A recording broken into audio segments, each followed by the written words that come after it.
सुबह सुबह एक गाड़ी तेज रफ्तार में सड़क पर दौड़ी जा रही है।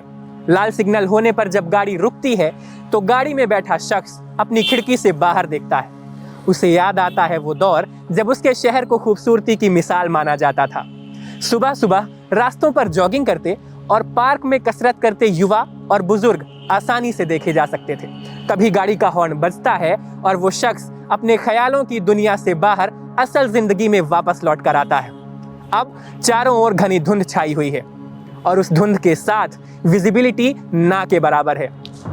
अब सड़कों पर या पार्कों में कोई कसरत या जॉगिंग करते हुए नहीं दिखाई देता, क्योंकि उन्हें सुबह सुबह वायु गुणवत्ता खराब होने के कारण, वायु प्रदूषण के कारण कसरत करने से मना कर दिया गया है।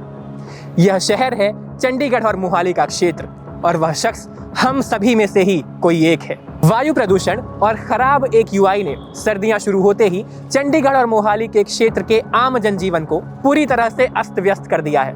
स्वास्थ्य पर भी इसके कई नकारात्मक प्रभाव बताए जा रहे हैं। इसीलिए आज हम आपके लिए लेकर आए हैं अपना ये खास प्रोग्राम, जिसमें हम चंडीगढ़ और मोहाली क्षेत्र के जाने माने और प्रतिष्ठित सोहाना हॉस्पिटल की famous pulmonologist doctor Khushpreet Kaur से बातचीत करेंगे और जानेंगे कि इस AQI के आपके स्वास्थ्य पर क्या नकारात्मक प्रभाव हो सकते हैं और इनसे कैसे बचा जाए। तो नमस्कार, आज हमारे साथ हैं डॉक्टर खुशप्रीत कौर, जो है कंसल्टेंट पल्मोनोलॉजिस्ट सोहाना हॉस्पिटल्स में। तो स्वागत है मैम आपका, और आपका बहुत बहुत धन्यवाद हमारे लिए समय निकालने के लिए। Thank you so much Sarvesh.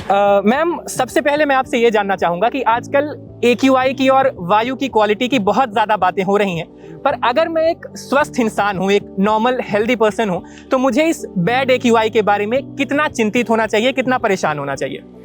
AQI air quality index आजकल बहुत चर्चा में है, बिकॉज हमारे एयर में बहुत पोल्यूशन हो चुका है।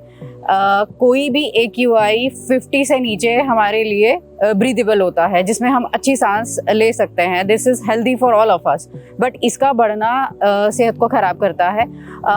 300 से ऊपर इसका नुकसान बहुत ज़्यादा है हमारी हेल्थ के लिए। तो इससे जुड़ी हुई बहुत सारी प्रॉब्लम होती हैं, जैसे आस्थमा, COPD और भी लंग की इश्यूज़, ILD में इसका और एक ज़्यादा बढ़ जाना, और हार्ट की इश्यूज़ होना, स्ट्रोक्स होना, बहुत सारी दिक्कतें इससे होती है। तो इसका बढ़ना हेल्थ के लिए बहुत ख़राब है। हमें इसके लिए जानकारी होना बहुत ज़रूरी है। तो मैम, जैसा कि आपने कहा कि AQI का ख़राब होना, वायु गुणवत्ता का ख़राब होना हमारे लिए बहुत ही ज़्यादा हानिकारक हो सकता है, लेकिन एक आम पॉपुलेशन में से कौन से वो ग्रुप्स हैं, वो स्पेसिफिक ग्रुप्स हैं जिन्हें इस बारे में ज़्यादा सतर्क रहना चाहिए, ज़्यादा सावधान रहना चाहिए? वैसे तो AQI बढ़ना किसी के लिए भी अच्छा नहीं है, पर खासकर बच्चे, एल्डरली जिनको हम 60 साल से ऊपर जिनकी उम्र है, या फिर जो कुछ लोग पर्टिकुलरली कुछ डिजीज़ से ऑलरेडी सफ़र कर रहे हैं, जैसे आस्थमा हो गया, COPD हो गया, हार्ट की डिजीज़ हो गई, ये सारे लोग, इस पॉपुलेशन के लोग ज़्यादा इस AQI से इफ़ेक्ट होते हैं। और प्रेग्नेंट फीमेल्स और कुछ लोग जिनका न्यूट्रिशनल वैल्यू बहुत कम है, जो न्यूट्रिशनल स्टेटस बहुत कम है, माल न्यूट्रिशन है, या फिर जो बहुत इम्यूनो कॉम्प्रोमाइज है, जिनकी इम्यूनिटी कम है, जो पर्टिकुलर कुछ दवाइयों पे हैं, जैसे कैंसर के पेशेंट्स और गठिया के पेशेंट, ये सारे पेशेंट्स को ध्यान रखना चाहिए इस टाइम। मैम, हमने देखा है कि जब एयर क्वालिटी ख़राब होती है तो अक्सर हमें एडवाइस किया जाता है सरकार के द्वारा भी और डॉक्टर्स के द्वारा भी कि हमें ज़्यादातर इंडोर्स रहना चाहिए, घर से बाहर कम निकलना चाहिए। पर उनके लिए आप क्या सुझाव देना चाहेंगी मैम, जिन्हें ज़रूरी है घर से बाहर निकलना अपने काम के लिए या दैनिक जीवन के लिए, फिर भी उन्हें बाहर निकलना ज़्यादा ज़रूरी हो जाता है? तो ऐसी क्या एडवाइस है आपकी, ऐसे क्या प्रिकॉशंस है जो उन लोगों को लेने चाहिए जो अधिक समय तक घर से बाहर रहते हैं? डेफिनेटली हम लोग एक ऐसे एरा में भाग रहे हैं जिन्हें सबको काम करना है और सबको घर से तो निकलना ज़रूरी है। तो घर में कैद रहना इसका सॉल्यूशन नहीं है। अगर हम घर से बाहर निकल रहे हैं तो प्लीज़ आप ध्यान रखिए कि हम जितना हो सके पब्लिक ट्रांसपोर्ट, वॉक या फिर कार पूलिंग पे बिलीव करें, बिकॉज इससे एयर पोल्यूशन कम होगा। अगर आप ट्रैफिक लाइट्स पे रुकते हैं, प्लीज़ अपने इंजन्स को ऑफ रखिए जितनी देर तक हमारी टर्न नहीं आती है। और N95 मास्क उन स्पेशल पॉपुलेशन के लिए ज़रूरी है जो लोग अस्थमा, COPD या फिर इम्यूनिटी कम वाले लोग हैं। अदरवाइज नॉर्मल मास्क भी बहुत ज़रूरी है, बिकॉज N95 थोड़ा कॉस्टली होता है, सब लोग अफोर्ड नहीं करते।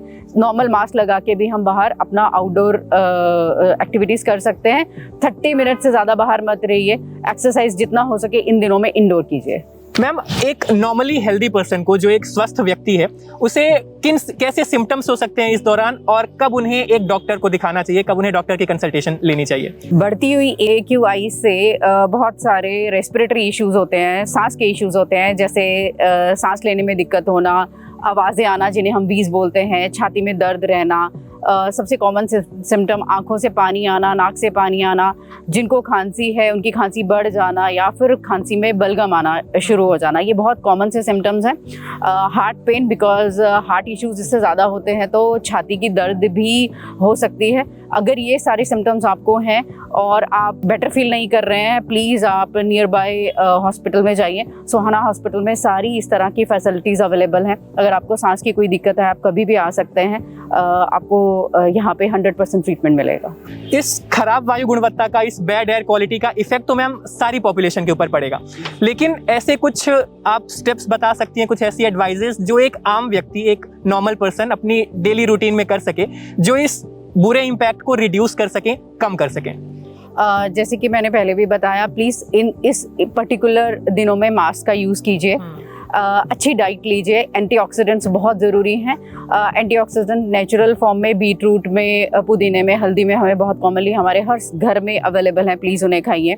एक्सरसाइज कीजिए, इंडोर रहिए और कारपूलिंग कीजिए, ज़्यादा से ज़्यादा पब्लिक ट्रांसपोर्ट और कारपूलिंग में बिलीव कीजिए और अपनी दवाइयाँ सारे हैंडी रखिए।